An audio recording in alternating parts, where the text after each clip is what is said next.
Hey guys, long time no see. Welcome back to Creativity and Inspiration. If you're new, welcome. I'm happy you found us. If you keep coming back, thank you so much. You are super appreciated. Today, we are talking about how to create an art journal from items you probably already have in your home. Hey guys, I want to say before we jump into this video to be sure and save it, subscribe if you haven't, because what we're going to do is we're going to build on this video. So on Thursday, we will be using the art journal we create today in our video Thursday. So we're just going to jump into this video now because it's a good one. Okay guys, so we are making an art journal from items you already have in your home. And as you can tell, I have some books, and I like to use hardcover books for an art journal. I love soft cover for my daily journal, but if I'm going to be painting, gluing, collaging, and anything in between, I want something with a really great sturdy cover. So I would recommend, if you're DIYing an art journal, to definitely use a hardcover book. And we're going to talk about a couple of ways you can do this. Before we get started though, I wanted to share this book, which I got in an estate sale about a month ago. And I bought it because of the color, the bugs on the front, and because it's in a foreign language, which I think is super cool. I was thinking I was going to put this in my Etsy shop. Then I thought, well, I like the size. I think I'll make this my art journal for this video. But as I started, look at that.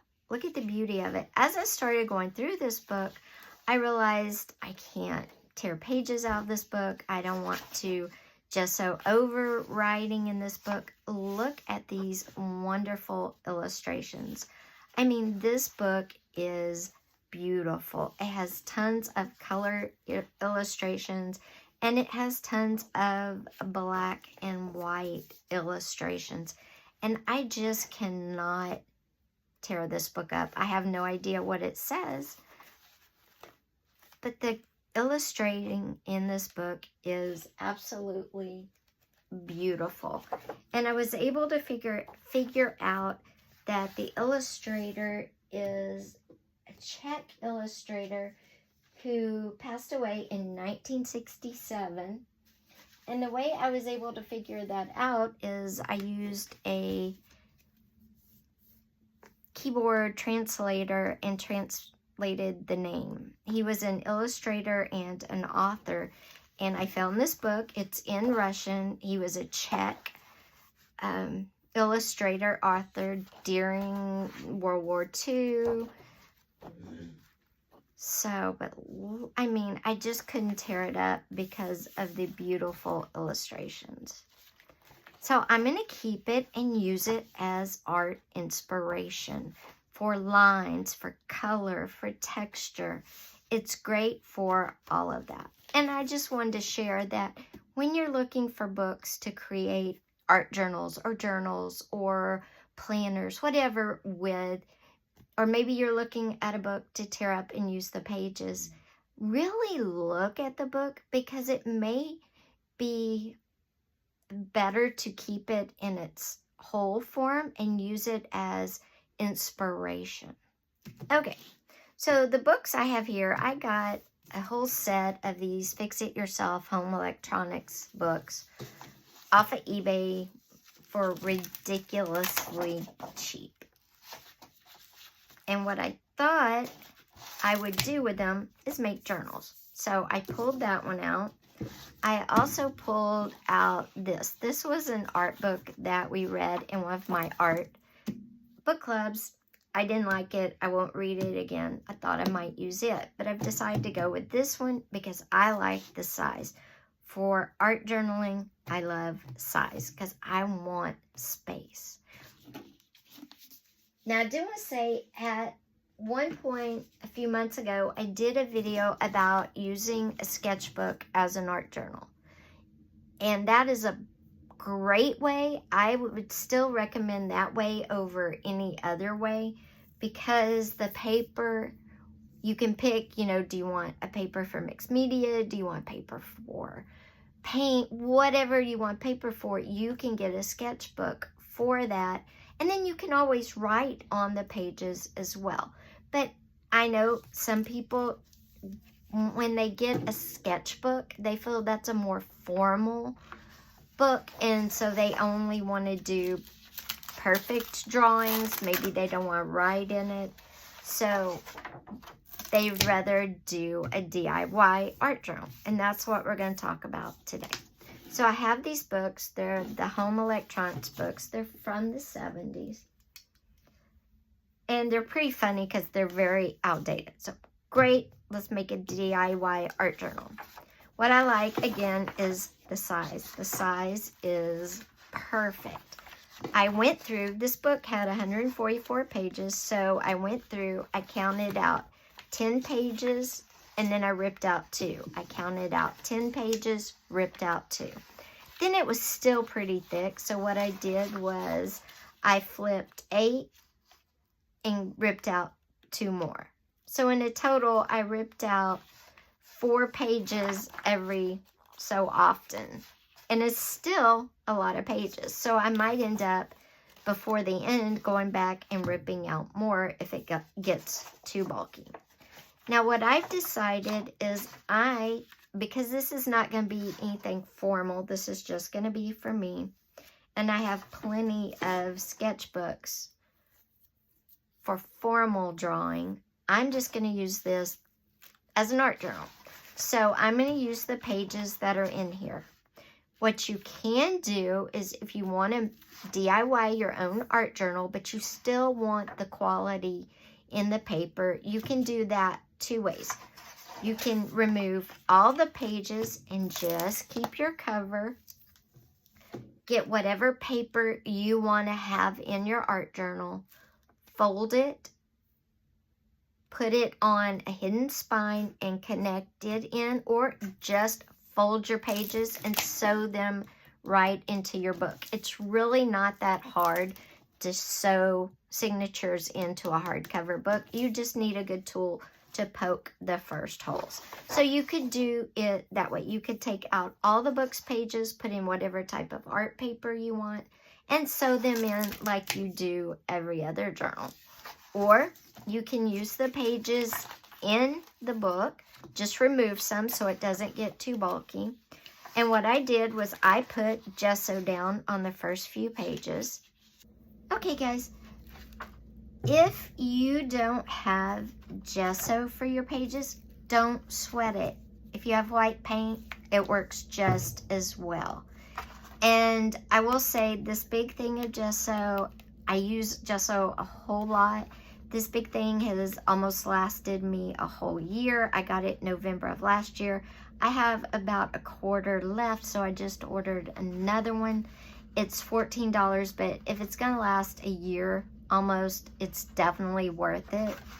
But like I said, if you don't have gesso and you don't want it, perfectly fine. You can use white paint. This is a jar. You can get smaller jars too. Yeah, here. You can get this size. This isn't white, but you can get this size, which is like 98 cents. This one was like $1, so it's probably like $2 or $3 now. You can get these at any craft store if you want. Those work just as well. If you have leftover white paint that you used on your inside of your house, you can use that in an art journal. You can use that in art, period, on canvas or anything. So don't feel like just because you don't have gesso that you have to get gesso. You can use white craft paint, you can use house paint, you can use whatever you have. It will work and it's perfectly fine. And guys, the video is not sponsored. I'm just sharing because it's actually a good deal. Or if you wanted to, you could now put your art paper over the pages just like this and glue them or tape them down. And that way you'll have a thicker page, plus you'll have the art paper you want on top. So there's multiple ways to do a DIY art journal. I'm doing it the most simplest way ever. I just sewed existing pages, and I'll go through and do the rest, but they wouldn't be dry. So I stopped just so you would get the idea. And you can just sew both sides, one side, but I would just sew both front and back of a page. That way, if you want to do a full spread, it's already gessoed. And then what I might do, because on these pages, they're flat, you can see the writing underneath. So if I'm going to create on these pages, I want to create texture first. I want to put a good base down. So what am I going to do for that? Well, it depends. I don't know what I'm going to do on every page. So every couple of pages, I might come in and put some pattern paper down. What this pattern paper is going to do is I can glue it down, and then it'll give me texture underneath if I decide to paint or do a jelly print, whatever I decide to do. I won't do this on every page because I don't know if I want it on every page. But I'll go through, and every few pages I will put down pieces of a pattern paper just to give it some interest and some texture. Texture is very important when you're creating, whether on canvas, art journals, or sketchbooks, whatever. You need texture. And that's actually going to be our first workshop in September over on my Patreon. It's going to be a great workshop. So if you're interested, you can still try out the first video for 7 days free. No obligation. I think that's a great deal. And remember, you guys are getting 2 full workshops that other artists are charging $165 or more for one workshop. You're getting 2 workshops per month for $10. That's it. Patreon is just a once a month charge for $10. That is a deal, guys. And for $18, you get a piece of art or a postcard a month, a sticker, and twice a year you will get a kit, an art kit with everything in it you need to complete an art project. Plus you will get a video to go with that.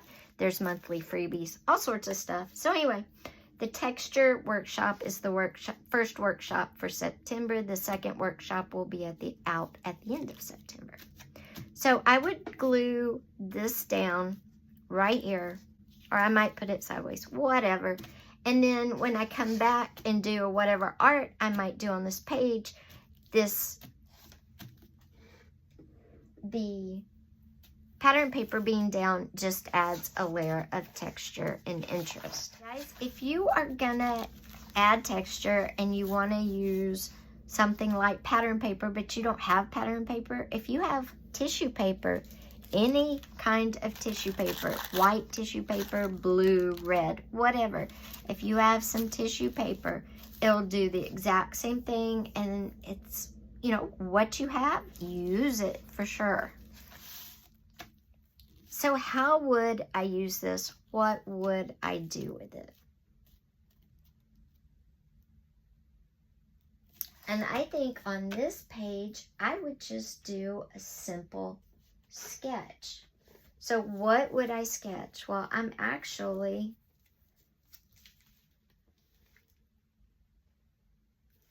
going to use my inspiration book just because it's sitting here. And I might use it for practice drawing. And I'm going to use my pen just so it shows up. And I'm going to do this little mushroom guy first down here. So it's like right here. And then there's the mushroom.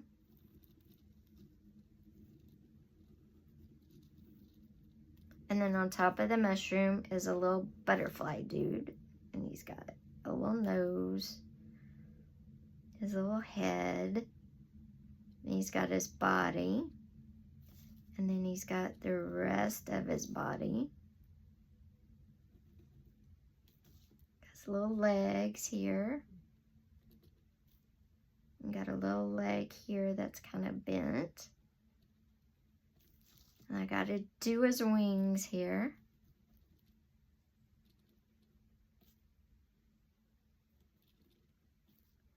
And we're going to put the second wing up here. And of course you won't see the mushroom once he's colored in. And then we'll put some dots on the mushroom.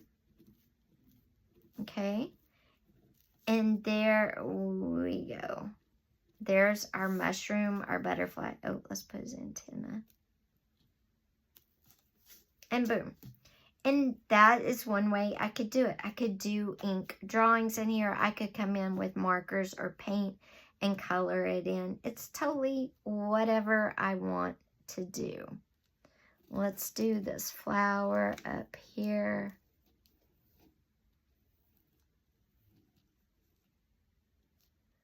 And then it's got the stem, another leaf.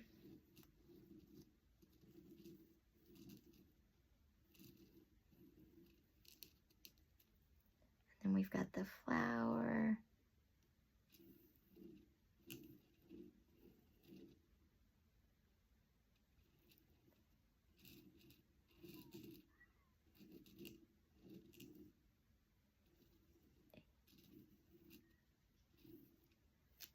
And then we'll put the little bee guy in.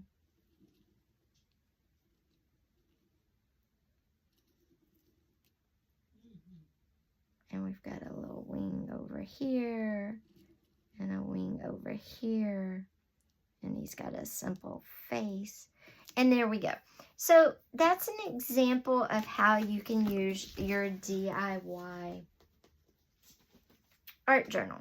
Then you can come in, like I said before, paint it, use markers, use colored pencils, whatever you want. Now on this page that I put, that I'm going to attach my pattern paper to, I think I'll come in and do a mixed media piece on this page, and that is going to be our video on Wednesday. I'm going to show you advanced techniques using a jelly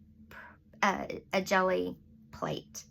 And I mean, when I tell you advanced, I'm serious. I mean advanced. We're going to actually draw a picture on the jelly plate, paint it in, and then transfer it to our art journal.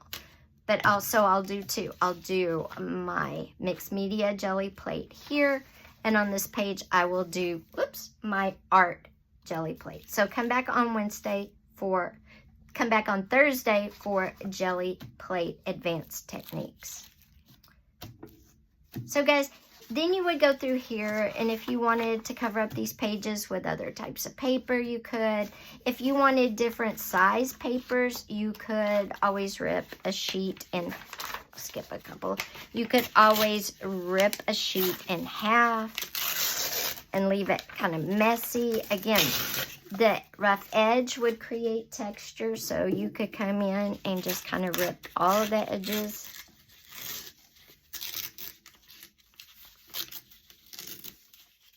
Like that.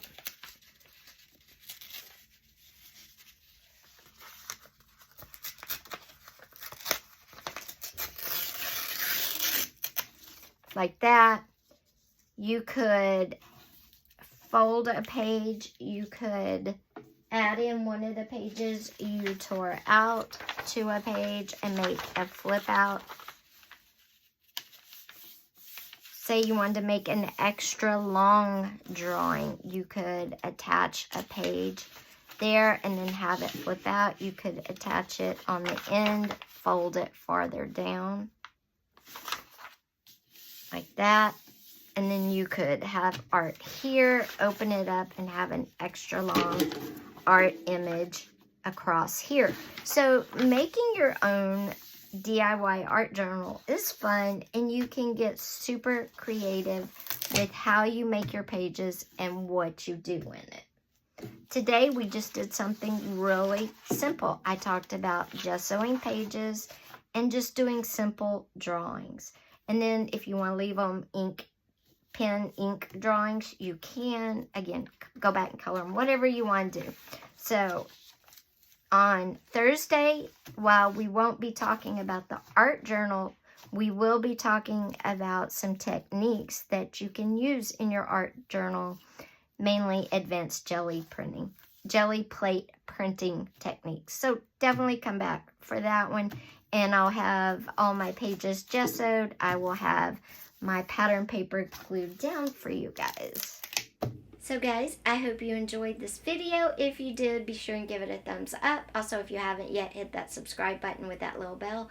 And don't forget, come back on Thursday because we're going to extend this video. We're going to take creating in our new DIY art journal to the next level. I will see you on Thursday for that video, and then on Friday our video is going to build on our holiday celebration planner we created 2 videos ago.